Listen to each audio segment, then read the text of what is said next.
दादा मला सांगा की बीडमध्ये जे गोळीबार झालेला आहे नेमकं बीड जिल्हा हा कोणत्या दिशेने चालला आहे काय तिथं दिसत नाही. हे जे गोळीबाराचा विषय ना हे काल मला विचारला होता, कारण मी असतो कार्यक्रमात. मला एकतर लवकर बघायला मिळत नाही. मला काल असं वाटलं की माथुरीत जे प्रकार झाला आहे म्हणून त्यांनी जागोजागी तांदळा असेल, तिंतरवणी असेल, असे बरेचसे गावं आहेत मध्ये. पलीकडं खरवंडी म्हणून आहे, तिकडं काही जाळपोळ केली. ती जाळपोळीचा विषय राहिला खरवंडीच्या. ते नसन दिसला बीडच्या पालकमंत्र्याला. जाळपोळ ज्याचं दुकान जाळलं टायरचं त्याला अटक करा, त्याला मध्ये टाका. छगन भुजबळला हे नाही दिसणार, त्याला फक्त मराठ्यांचंच दिसतं वाटोळं करायचं.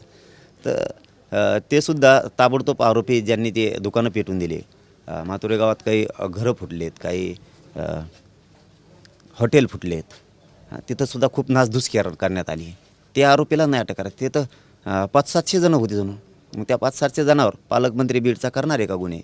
बघतोय मराठा समाज. आम्ही नाही भेद हो. आमचा मराठा समाजावर अन्याय झाला आहे म्हणल्यावर तो किती खोटे गुन्हे दाखल केला तरी एकही बीड जिल्ह्यातला मराठा भेटणार नाही. परंतु पालकमंत्री जे असे प्रकार करायला लागले बीडचा, तर त्याचे परिणाम असे व्हायला लागलेत की बीड जिल्ह्यातला पुन्हा मराठा एकवटायला लागला आहे की हे मराठ्यावर अन्याय करतो म्हणून. आणि परळीतले सुद्धा मराठी आता हुशार होणार आहेत. मला हा काल प्रश्न विचारला गेला, गोळीबार झाला. मला वाटलं जसं यांनी गाड्या अडवल्या होत्या त्या दिवशी माथुरेत हल्ला केला त्यांनी छगन भुजबळच्या सांगण्यावरून. त्यावेळेस रस्त्यानं जे दिंडीकडे चालले होते आळंदीला, काही गाड्यातून उतरू लोकांना मारलं त्यांनी त्यावेळेस. कुठं पण काही मध्ये फाटे, त्या फाट्यावरती म्हणजे पाडळशिंगीपासूनच हा प्रकार केलेला आहे असे गावातले लोक आता सांगायला लागले.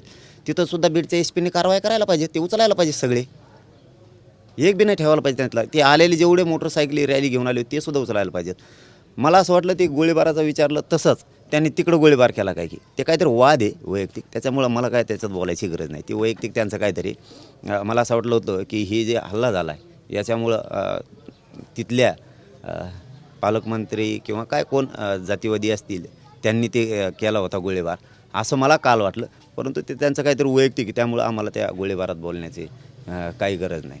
एकंदरीत जर पाहिलं तर मागील काही महिन्यापासून बीड जिल्ह्यामध्ये हिंसक घटनांमध्ये मात्र वाढ झालेली आहे. ते घडूनच आणणार ना. हे बघा, शेवटी जशी सत्ता असेल, जसा राजा असेल तसं असतं. आता त्यांचा राजा येवल्यात बसला आहे, त्याला दंगली घडायच्यात. मुकादमकी त्याच्याकडे, टोळी मुकादम बरेच केले त्याने आता. त्यामुळं जसं मुकादम सांगन तसं काम करावं लागतं. ते जर म्हणले आज खाड्यावर राहावा, ऊस तोडायला जाऊ नको, तर नाही जायचं, असं मुकादमावर खेळ असतो सगळा. त्यामुळे ते जसं सांगन तसंच होणार ना. त्याला दिसणार नाही, त्याला दिसणार नाही की जाळपोळ झाली खरवंडी, ती नाही दिसणार. त्या गोरगरीब मराठ्याच्या लेकराला न्याय नाही देणार. गृहमंत्रीसुद्धा आता लक्ष नाही देणार. आमच्या टायमाला मात्र नाही करून आमचे लोक गुंतवले गेले. आता त्यांच्या लोकांनी आमच्या गावात येऊन, तिथं एक मराठ्याचं सामान्याचं गाव आहे, आजूबाजूला सगळे ओबीसीचे गाव आहेत, म्हणून एक मराठ्याचं गाव आहे तिथं, म्हणून अन्याय करणार का पालकमंत्री आता? फडणवीस साहेबाचं ऐकून, छगन भुजबळचं ऐकून? एकच गाव आहे ना, म्हणून तुम्ही आता तिथं अन्याय करणार. तिथली तुम्हाला तोडफोड केलेली दिसली नाही का?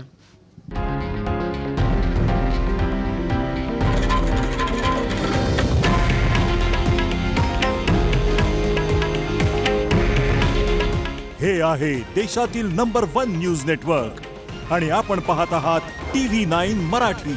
काळजी तुमची, हित महाराष्ट्राचं.